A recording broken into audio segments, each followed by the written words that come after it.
उत्तराखंड के लैंसडाउन में शाम होते ही खौफ का माहौल बन जाता है और वजह है एक टाइगर जो लोगों की जान ले चुका है और कभी किसी को भी अपना शिकार बना सकता है।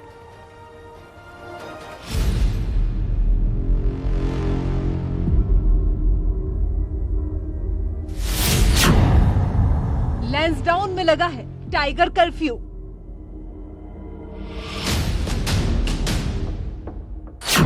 तीस गांवों में लोग डरे हुए हैं।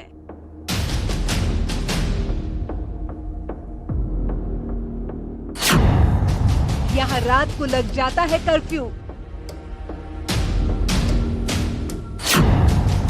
शाम से लोग घरों में दुबक जाते हैं।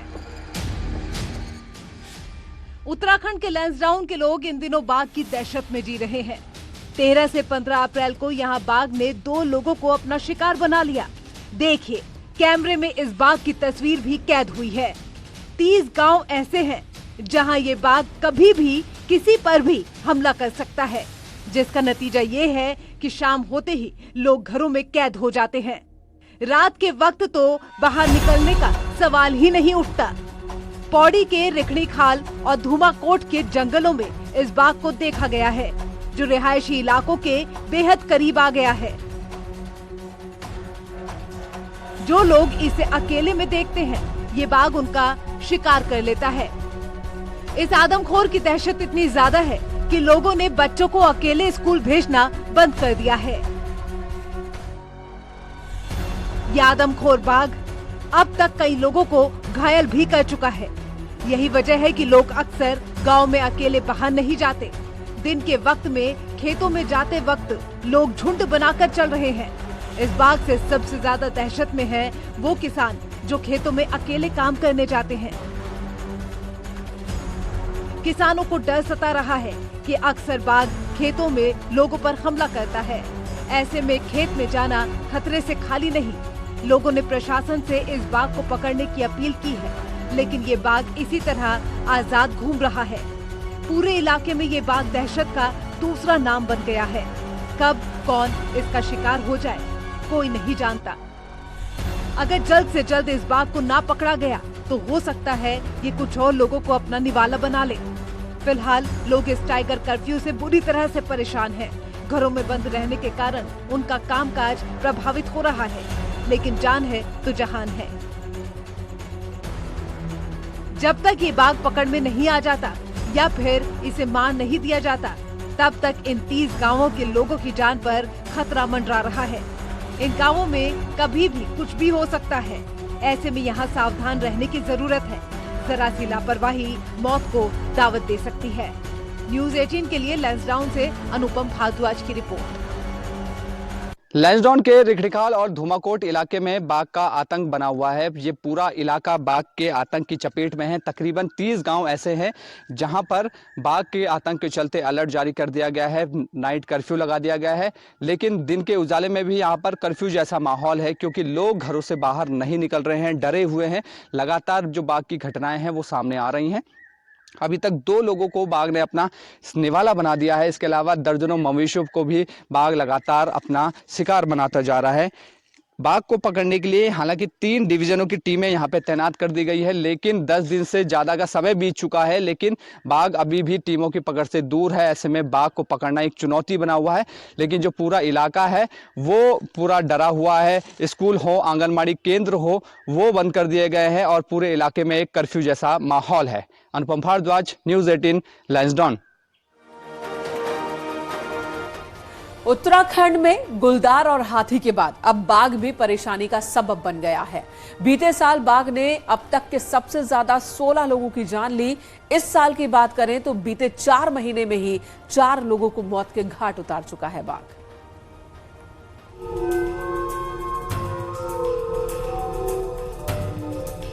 उत्तराखंड में मानव वन्य जीव संघर्ष अब चिंताजनक स्तर पर पहुंचने लगा है। पिछले 22 सालों में 1000 से अधिक लोग वन्य जीवों के हमलों में मारे जा चुके हैं, लेकिन अब बाघ की बढ़ती सक्रियता ने हालात और भी नाजुक बना दिए हैं। पौड़ी के रिखणीखाल और धूमाकोट क्षेत्र के 30 से अधिक गांवों में पिछले 2 हफ्ते से कर्फ्यू की स्थिति बनी हुई है। यहां 13 और 15 अप्रैल को बाघ ने 2 लोगों को मार दिया था, जिसके बाद स्कूल आंगनबाड़ी केंद्र बंद कर दिए गए हैं। इस संबंध में 2 टाइगर अटैक्स 13 और 16 को जो रिपोर्ट किए गए हैं, उसके बाद में हम लोगों ने अपनी पूरी जो मशीनरी है उसको एक्टिवेट करते हुए वहाँ पे वो डिप्लॉयड हैं। डीएफओ और जो ट्रैंक्विलाइजर्स के साथ में जो टीम्स होनी है वो वहीं पे हैं। केसेस लगाए जा चुके हैं। बीते साल दिसंबर में मसूरी में हुए चिंतन शिविर में भी मानव वन्य जीव संघर्ष को लेकर चिंता जताई गई थी। विभागों को कहा गया था कि इसके लिए ठोस कार्य योजना बनाई जाए, लेकिन इस दिशा में धरातल पर अभी कुछ खास होता नजर नहीं आया है। एक तो हमारी जो लॉन्ग टर्म प्लानिंग है, जिसके तहत गाँव में स्थानीय जन समुदायों के साथ जनसंपर्क करते हैं, वहाँ की परेशानी समझने की कोशिश करते हैं और उसके हिसाब से एक योजना बनाते हैं। कहीं पर सोलर फेंसिंग की भी व्यवस्था की जाती है। उत्तराखंड में गुलदार के बाद बाघ मानव जीवन के लिए दूसरा बड़ा खतरा बनकर उभर रहा है। हाथी और भालुओं के हमलों को भी बाघ ने पीछे छोड़ दिया है। इसका एक बड़ा कारण कॉर्बेट और उसके आसपास के इलाकों में बाघों का बढ़ता कुनबा भी माना जा रहा है। पौड़ी से अनुपम भारद्वाज के साथ देहरादून से सुनील नवप्रभात की रिपोर्ट।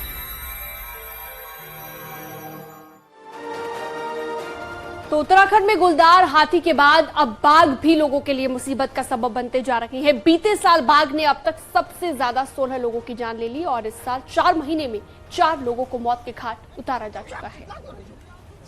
और कॉर्बेट नेशनल पार्क से सटे हुए रामनगर फॉरेस्ट डिवीजन में एक बाघ जंगल से निकलकर सड़क पर आ गया। अचानक कई गाड़ियों पर हमला करने लगा। इसके बाद वन विभाग ने एक टीम इस सड़क पर गश्त के लिए लगा दी है, जिससे बाघ जंगल से बाहर ना आ सके और लोगों पर हमला ना कर सके। जंगल से अचानक बाघ निकला और आक्रामक हो गया और वहां से निकल रही गाड़ियों पर हमले की कोशिश करने लगा। इस दौरान जिप्सी में बैठे पर्यटकों ने इसका वीडियो बना लिया। बाद में बाघ जंगल की ओर भाग गया।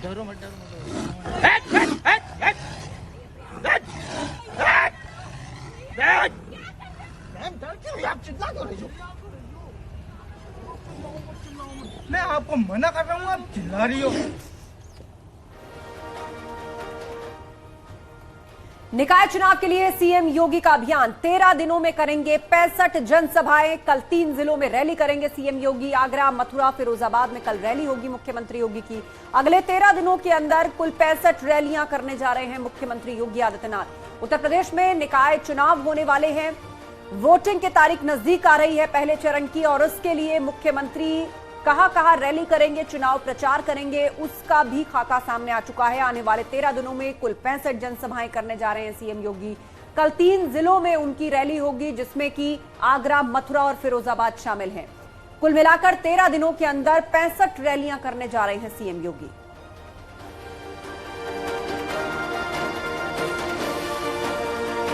चुनाव के चुनावी अभियानों की कमान मुख्यमंत्री योगी आदित्यनाथ संभाल रहे हैं। दरअसल मुख्यमंत्री योगी आदित्यनाथ उत्तर प्रदेश में 13 दिनों के भीतर 65 से ज्यादा जनसभाएं करेंगे। उनकी जनसभाएं पूर्वांचल, पश्चिमांचल और इसके अलावा अवध और बुंदेलखंड के तमाम इलाकों में कराई जा रही हैं। भारतीय जनता पार्टी मुख्यमंत्री योगी आदित्यनाथ के विकास के एजेंडे और सुशासन और मुख्यमंत्री योगी आदित्यनाथ के चेहरे पर निकाय चुनाव के चुनावी अभियानों में जुटी है और बीजेपी की कोशिश है कि निकाय चुनाव को मुख्यमंत्री योगी आदित्यनाथ की ज्यादा से ज्यादा जनसभाएं करा के जीता जा सके। कैमरामैन रवि के साथ संकेत मिश्रा, न्यूज़ 18 लखनऊ। और जिस बात का शक था वो सही साबित हुआ।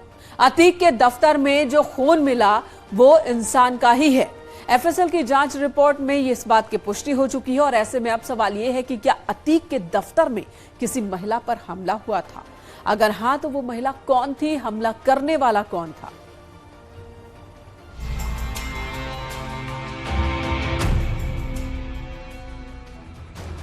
ये वो थ्योरी है जो अब सोशल मीडिया में तेजी से वायरल हो रही है। अतीक के दफ्तर में जो खून के निशान बने थे, उसको लेकर सनसनीखेज खुलासा हुआ है। ये खून इंसानी है।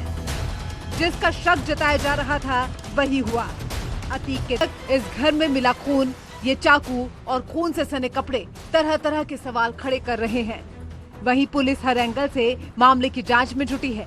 अतीक के दफ्तर के आसपास किसे देखा गया था? क्या इस दफ्तर के अंदर कोई आया था? इन तमाम सवालों के जवाब आसपास रहने वाले लोगों से लेने की कोशिश हो रही है। अतीक के दफ्तर के करीब लगे सीसीटीवी कैमरों की भी जांच हो रही है, ताकि अतीक के दफ्तर में हुए इस खूनी खेल का सच सामने आ सके। लेकिन एक बात तो साफ है, वो ये कि अतीक के दफ्तर में कुछ बेहद खौफनाक हुआ है। कोई ऐसी वारदात जिसमें हो सकता है किसी की जान भी चली गई हो। ऐसे में सवाल ये है कि आखिर वो कौन था जिस पर यहाँ हमला किया गया और क्यों।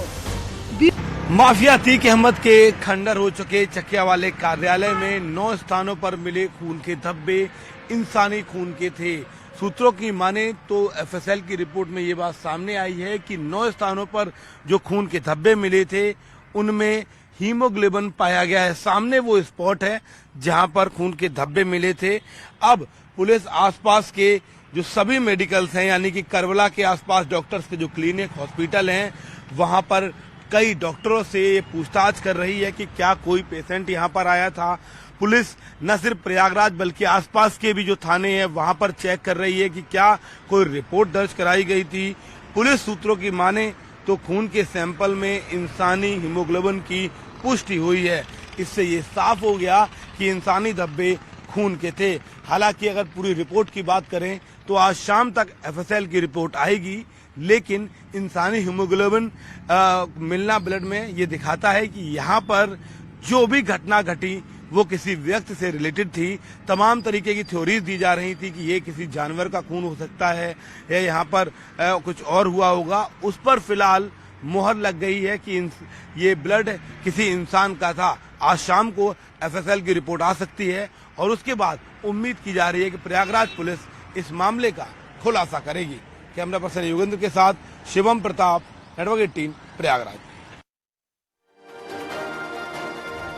और चलिए इसी से जुड़ी एक बड़ी जानकारी आपको दे दें, बड़ी खबर बता दें। अतीक के ऑफिस में खून मिलने का ये मामला है और कहा गया है कि ये इंसान का ही खून है। फॉरेंसिक रिपोर्ट में इस बात का खुलासा हुआ है, पुष्टि हो चुकी है।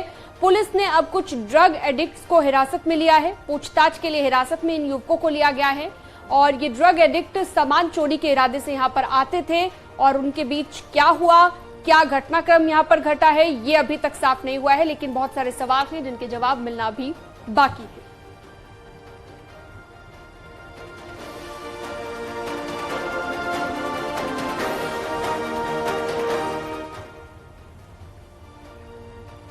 और यहां रुकेंगे एक ब्रेक के लिए। खबरों का सिलसिला जारी है, आप बने रहिए न्यूज़ 18 के साथ।